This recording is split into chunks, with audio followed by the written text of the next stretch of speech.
This is a subscriber-only episode.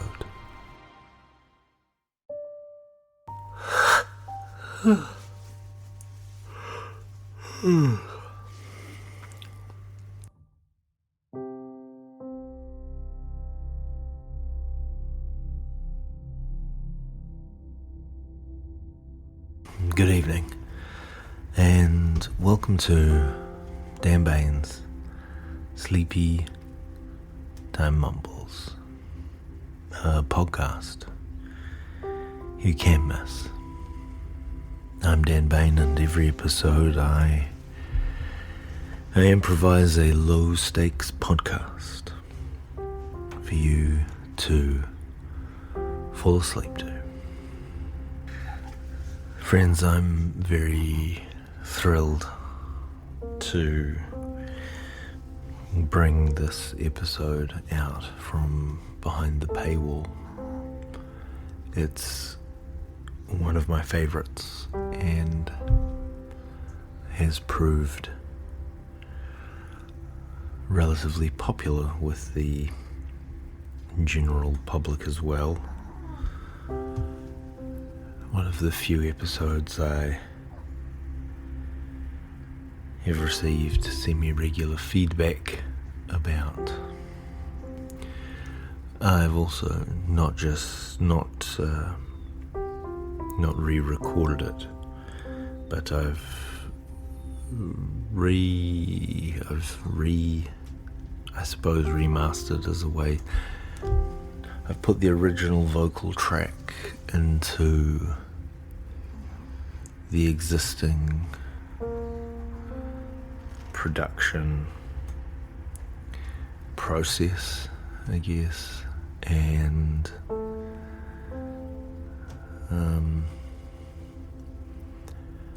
so it would be too much to say it's a reimagining of the piece, but it is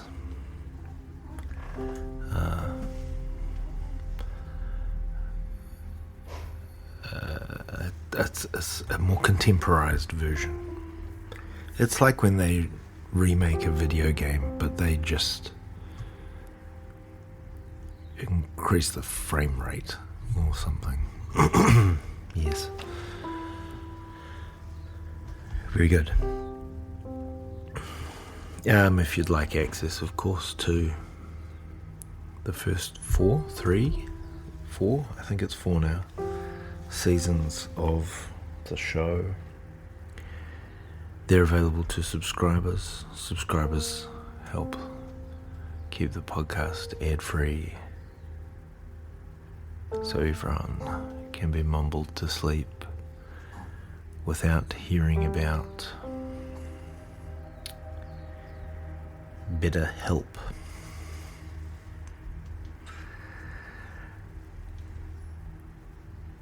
That's a thing you could do, but not now. For now, put down your phone, turn off your screen, and close your eyes. Now it's time to be mumbled to sleep.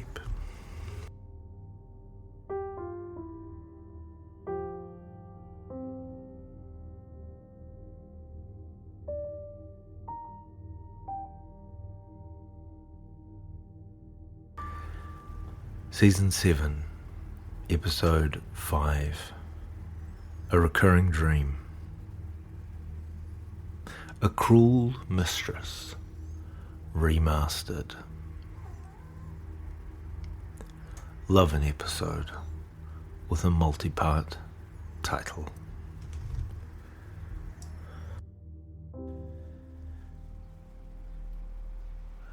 Come along, my friend. Come down here, come down the jetty, and let us gaze upon the majesty of the sea.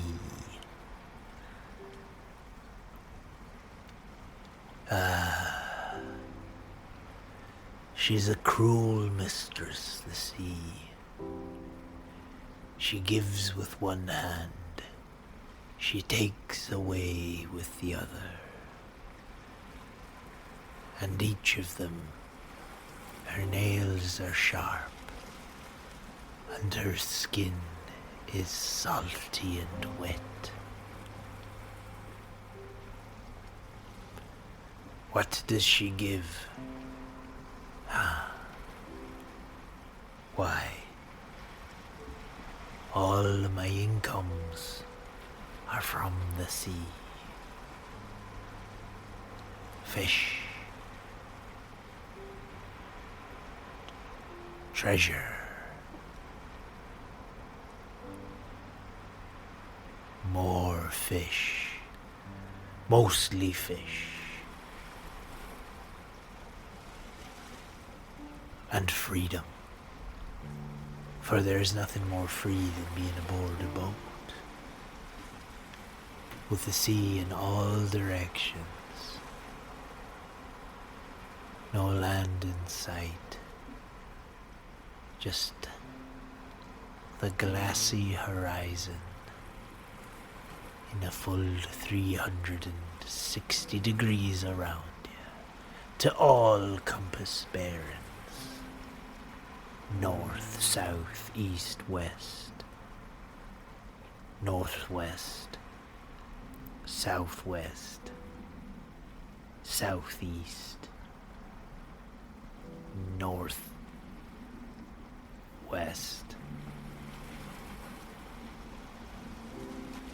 north by northwest.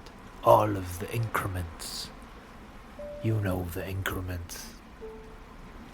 You add more degrees of whatever you're closest to get a bearing. That's the nautical term.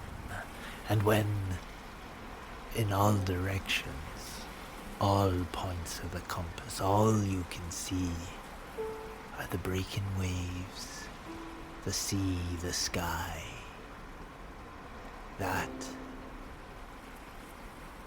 is where I find my peace. That's my safe place. Away from the travails of land. Away from the travails of man. Just you and your mistress, the sea.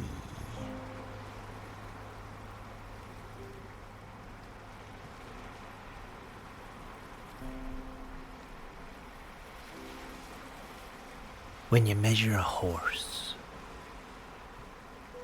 you measure by hands. When you measure a boat, you measure by feet. How many foot is a boat? And how many horses can fit on aboard it? Hands to feet, feet to mouths. Foot and mouth disease, prevalent on a boat with livestock. I never take a sheep on a boat. It's bad luck, they say. And you never want bad luck on a boat. The luck of the sea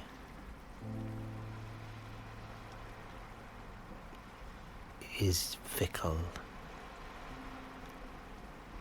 Sometimes what is good luck is bad luck, and sometimes what seems like bad luck can in turn seem actually to be very fortuitous.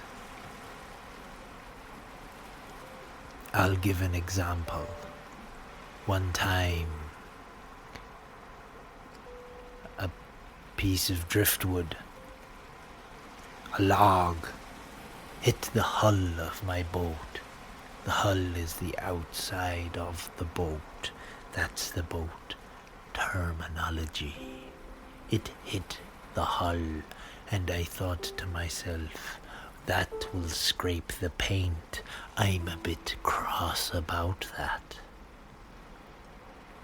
But then on closer examination, 'twas not a log, but rather an overturned rowboat. And when I turned that rowboat up the right way, what did I find underneath it? Nothing. And no name upon it. So now I also have a rowboat. It's tied up there at the back. It's made fast to the hull. I've lashed it to the hull. Made fast and lash are sailing terms, the terms of the sea. If you want to be on the sea, you must know the words of it. For there's a language to the sea, and if you are not conversant in it, ye shall not be welcome aboard her.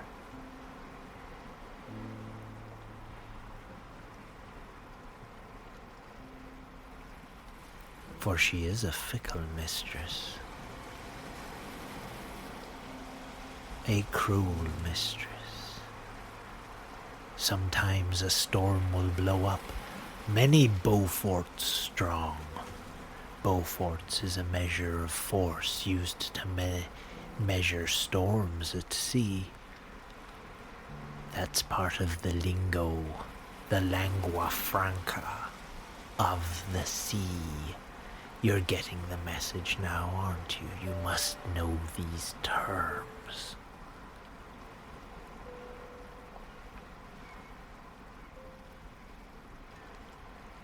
Sometimes a storm will blow up, a brew up from almost nowhere.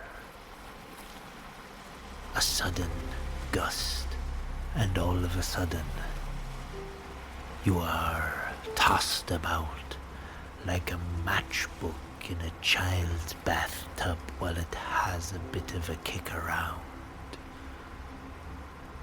These are the images of the sea.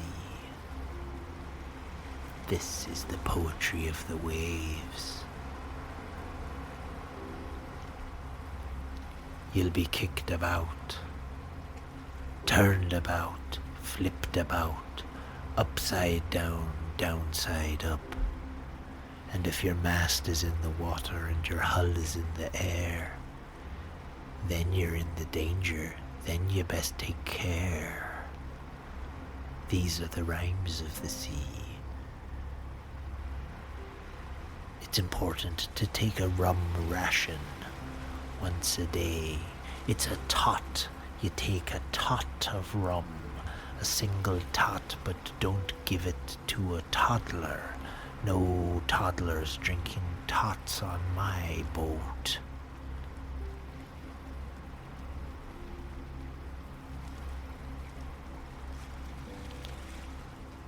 And no more tots than one. Each man gets his ration. There'll be no drunken layabouts, I'll tell you that. Or there are punishments, and there are punishments that are specific to the sea.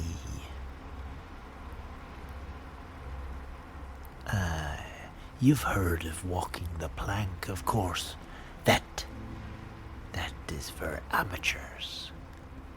No one hasn't walked the plank since 1832, the last actual recorded plank walking. No. You tie them to the mast and whip them with the cat, and not an actual cat, no, because you cannot have a cat on a boat, for a cat on a boat is bad luck, and as aforementioned, we must avoid bad luck.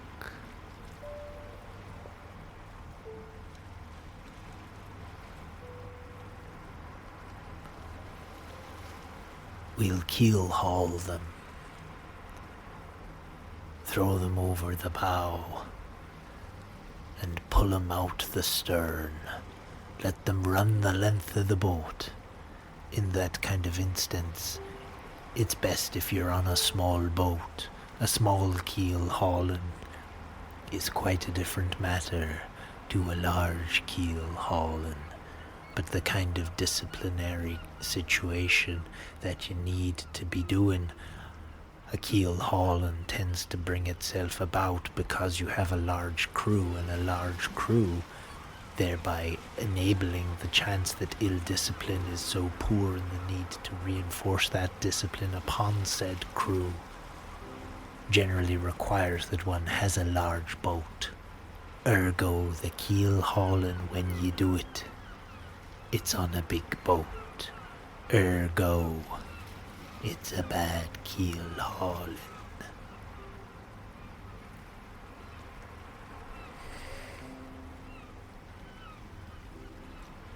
What else? Scrub the decks, both a punishment and a necessity.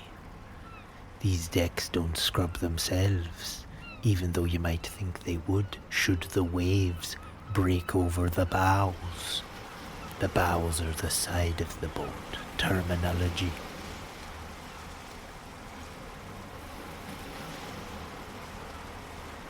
But that doesn't clean the decks, for it is salt water. You must scrub it down.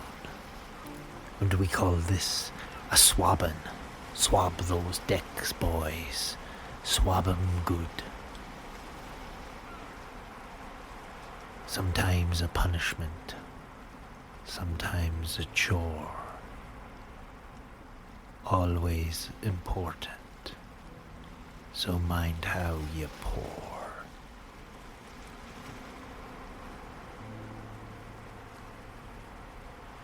You learn to read the clouds.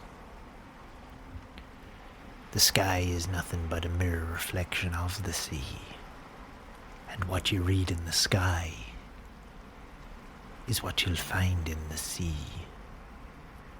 So look to the clouds, read 'em good.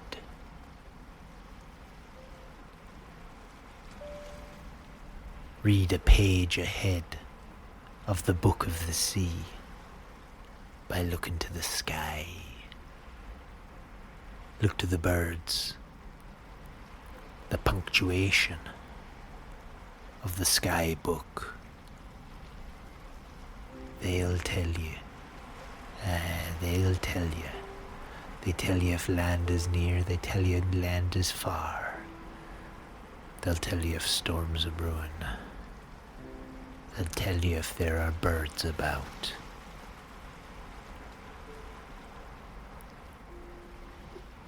The birds are wise. Watch them. Watch them.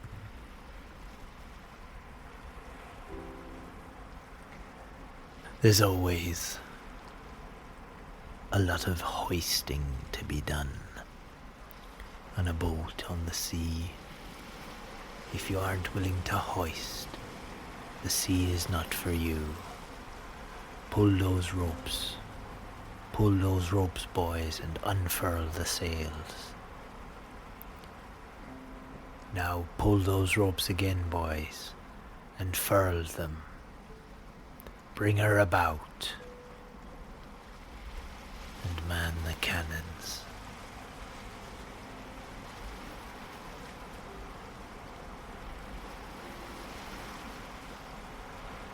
A superstitious lot, you say, sailors. Aye, that they are.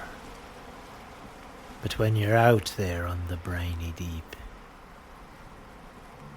you'll see many a thing.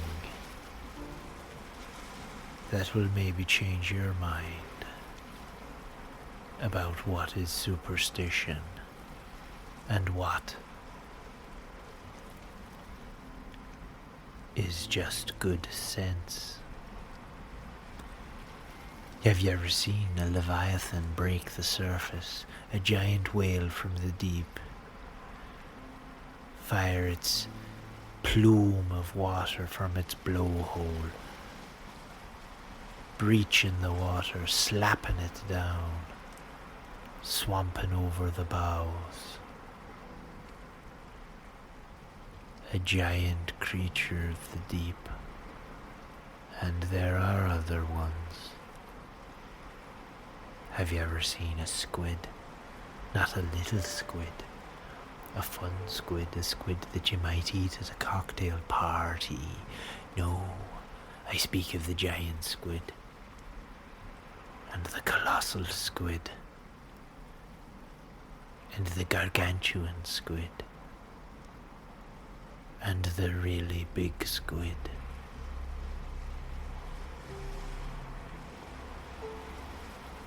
And when they come up from the briny depths, from the inky blackness that inculcates them from us, when they break the surface, full of spite and anger and ink, then you will know fear.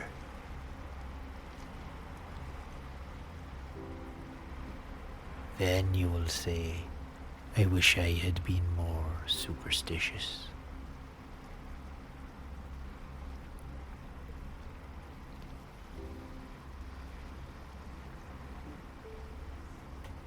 So you might ask, why then do I return to her time and time again, when she treats me so bad and is full of terrors? I do so for I love her. For there is nothing like a day with a cool breeze behind you and the boat verily skipping across the waves, making good time across charted waters, a sweet cargo in the belly of the hold, be it treasures or be it fish, either one of them. And there's nothing, I tell you, nothing that makes the pleasures of land sweeter than being away for them. Imagine, if you will, an enforced retreat from all that you loved, but also all that irked you, all that kept you trapped in the rat race. And instead, a world contained entirely by the boundaries of a single boat. All work, all problems, and all solutions to those problems to be found within your very view, within your arm's reach. Unsolvable problems at that, the kind of problem that can be fixed by a hoisting or a hammering.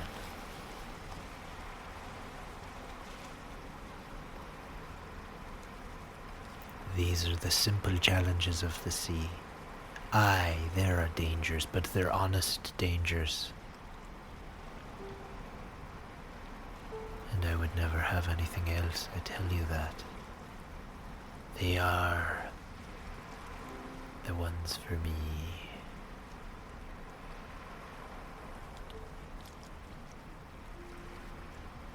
One knows his place on a boat. The captain is the captain, the first mate the first mate. The cook is the cook, the cooper the cooper.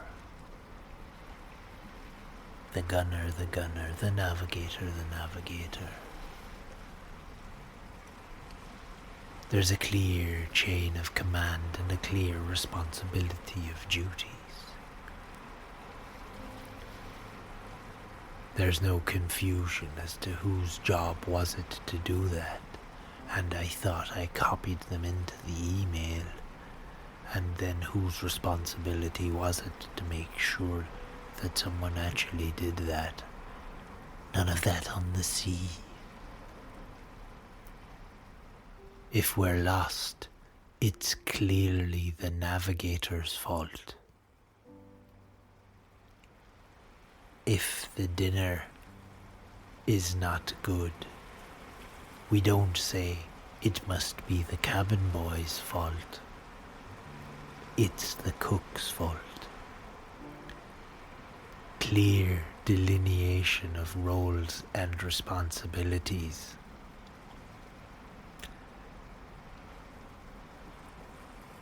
I like that part of it. There's no mystery. You must keep watch.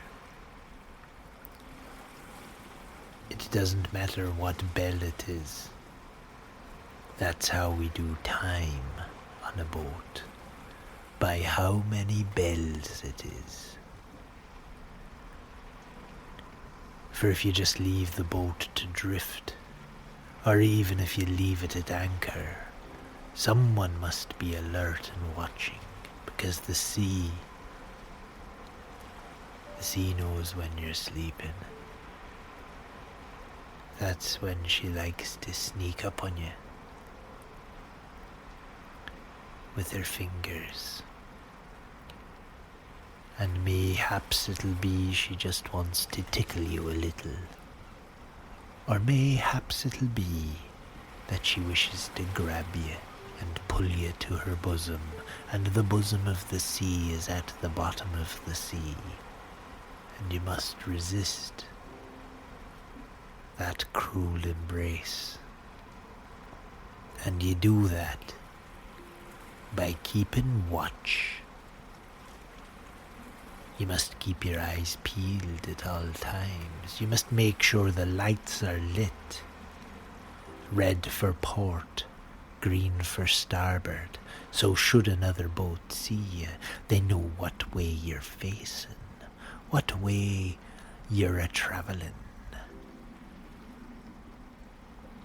Should you see another boat and it be the daytime, you can send them a message through semaphore.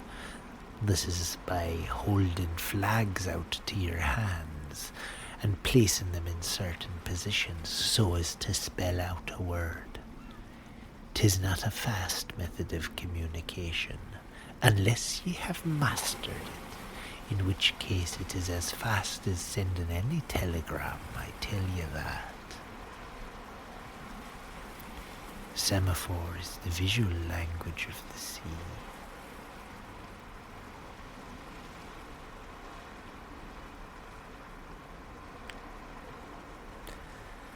A boat must have a name, irregards of the size, breadth, or length of her. She must have a name, for 'tis terrible bad luck to go to sea in a boat with no name. You must christen her upon the docks, and christen her well. This is my boat. She's called All Boats Are Girls too.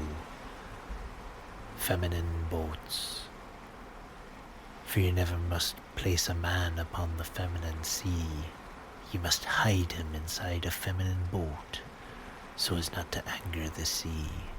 But if you put a woman on the boat, you've got double feminine, and that could be bad luck. You must be terribly careful about these things. It probably doesn't matter if it's a girl dressed up like a boy, because the sea cannot tell from a distance.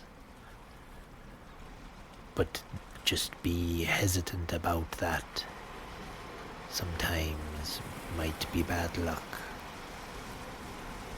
Anyway, this is my boat. She's called the Poor Man's Carousel, for she takes me around and around, and I'm not but a poor man. Poor in treasures, aye, but I am rich in experience, and I would not trade it for the world. What use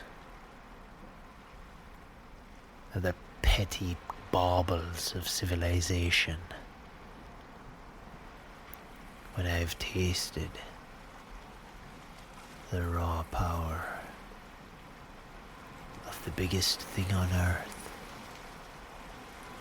the ocean? I love her, and she will be the death of me, and I love her yet.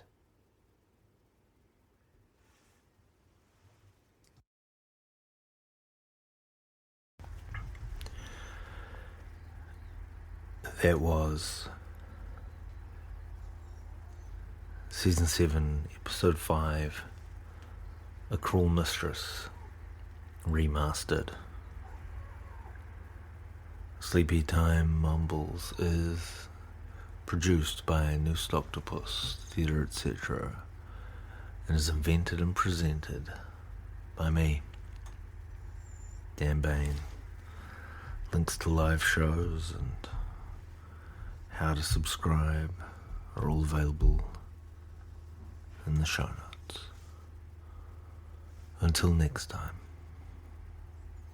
good night, and sleep tight.